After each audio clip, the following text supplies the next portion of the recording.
नेपाल देश में शिवपुरी नामक नगर में यशकेतु नामक राजा राज करता था। उसके चंद्रप्रभा नाम की रानी और शशिप्रभा नाम की लड़की थी। जब राजकुमारी बड़ी हुई तो एक दिन वसंत उत्सव देखने बाग में गई। वहां एक ब्राह्मण का लड़का आया हुआ था। दोनों ने एक दूसरे को देखा और प्रेम करने लगे। इसी बीच एक पागल हाथी वहां दौड़ता हुआ आया। ब्राह्मण का लड़का राजकुमारी को उठाकर दूर ले गया और हाथी से बचा दिया। शशिप्रभा महल में चली गई, पर ब्राह्मण के लड़के के लिए व्याकुल रहने लगी। उधर ब्राह्मण के लड़के की भी बुरी दशा थी। वह एक सिद्धगुरु के पास पहुंचा और अपनी इच्छा बताई। उसने एक योग गुटिका अपने मुंह में रखकर ब्राह्मण का रूप बना लिया और एक गुटिका ब्राह्मण के लड़के के मुंह में रखकर उसे सुंदर लड़की बना दिया। राजा के पास जाकर कहा, मेरा एक ही बेटा है, उसके लिए मैं इस लड़की को लाया था, पर लड़का न जाने कहाँ चला गया।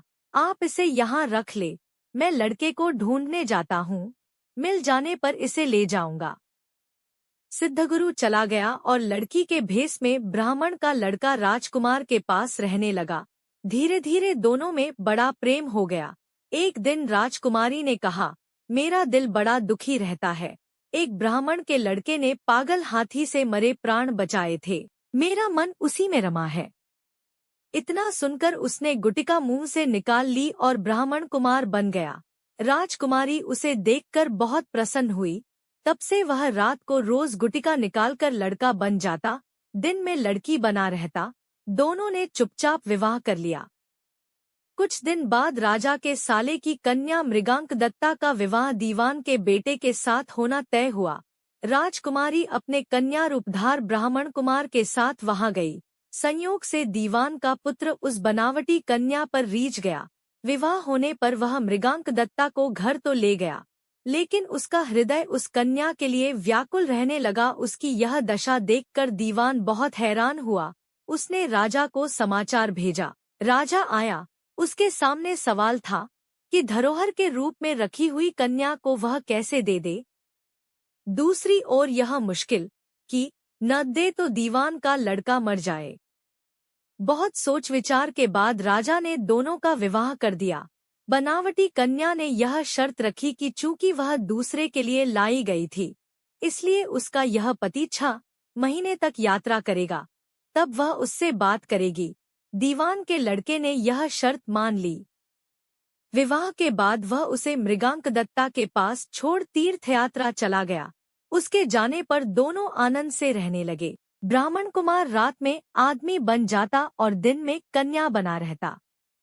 जब 6 महीने बीतने को आए तो वह एक दिन मृगांक दत्ता को लेकर भाग गया।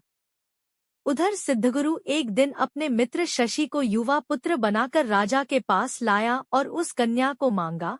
शाप के डर के मारे राजा ने कहा, वह कन्या तो जाने कहाँ चली गई, आप मेरी कन्या से इसका विवाह कर दें। वह राजी हो गया और राजकुमारी का विवाह शशि के साथ कर दिया।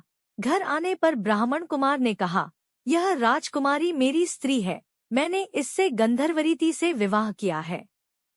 शशि ने कहा, यह मेरी स्त्री है, क्योंकि मैंने सबके सामने विधिपूर्वक ब्याह किया है। बेताल ने पूछा, शशि दोनों में से किसकी पत्नी है? राजा ने कहा, मेरी राय में वह शशि की पत्नी है, क्योंकि राजा ने सबके सामने विधिपूर्वक विवाह किया था। ब्राह्मण कुमार ने तो चोरी से ब्याह किया था। चोरी की चीज पर चोर का अधिकार नहीं होता। इतना सुनना था कि बेताल गायब हो गया और राजा को जाकर फिर उसे लाना पड़ा। रास्ते में बेताल ने फिर एक कहानी सुनाई।